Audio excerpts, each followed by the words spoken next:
Since his death in 1944, Pittsfield native Eugene Kalinowski has been known as one of thousands who made the ultimate sacrifice during World War II.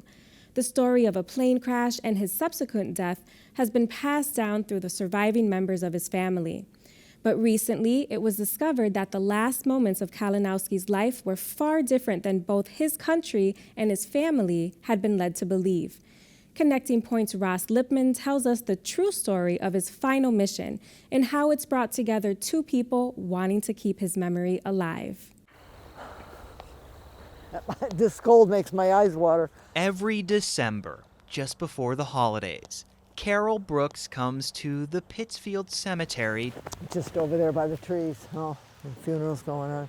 to decorate the graves of families she's lost. Well, when you lose a child, it's very difficult. Some gone much too young, like her daughter, Kristen. She was 4.5, but she ended up having a heart attack. Then there's her grandfather, Vasily Kalinowski. He was a good grandfather, very close with us. Carol could spend all day My father, my mother, in the cold. she was a wonderful mom, wonderful. My sister Ann, she was 6 years older than myself. Telling stories about each person. They're at peace. That's the main thing.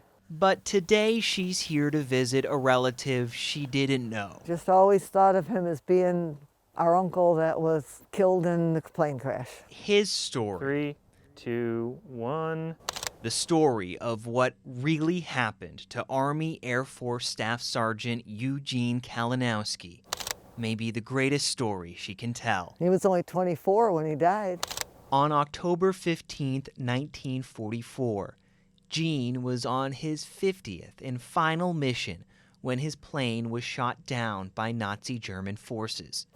Initial reports said that of the 10-man crew, 2 died while evacuating the plane, including Kalinowski. For years, the belief in the story had been that the plane was shot down and that's how he died, correct? Right. That's how I understood it. You know, that's how I was always told. And I think that's how they thought of it too. But Gene in fact survived the landing and was discovered by SS soldiers near the German village of Laubenheim. Carol only learned of how her uncle truly died just a few years ago. After he had landed and they were taking him to some type of a holding place, he was shot by a German soldier, a SS soldier. So he dies serving during World War II. Right. The story for years and years and years is that the plane was shot down, the plane crashes, he dies during the plane crash. Yeah. And then you find out that an SS officer, in fact, killed your uncle. What was that immediate sort of gut feeling you had? I couldn't really believe it. I didn't know if it was true. It was true. Gene's assassination was witnessed by residents in Laubenheim, and in the years following the war, they haven't forgotten, including this past fall, 76 years later, when Carol learned of plans to create a memorial for Gene. The memorial is to commemorate Right. what happened to your uncle. It was going to be my uncle's 100th birthday, and it was the 75th anniversary of the end of the Second World War. It was around the same time that Carol learned the truth behind Gene's death that she was contacted by someone in Germany. His name is Joachim Hennig. He wanted to learn more about Gene's life and make sure the real story was known. And just as Joachim found Carol, You want to tap that to turn your camera on. we wanted to find him. Hi. Hi. Today's the day, huh? Today's the day. And give two people who aren't so used to Zoom or video chatting He'll turn his camera on in a minute. a chance to meet face to face. There he is.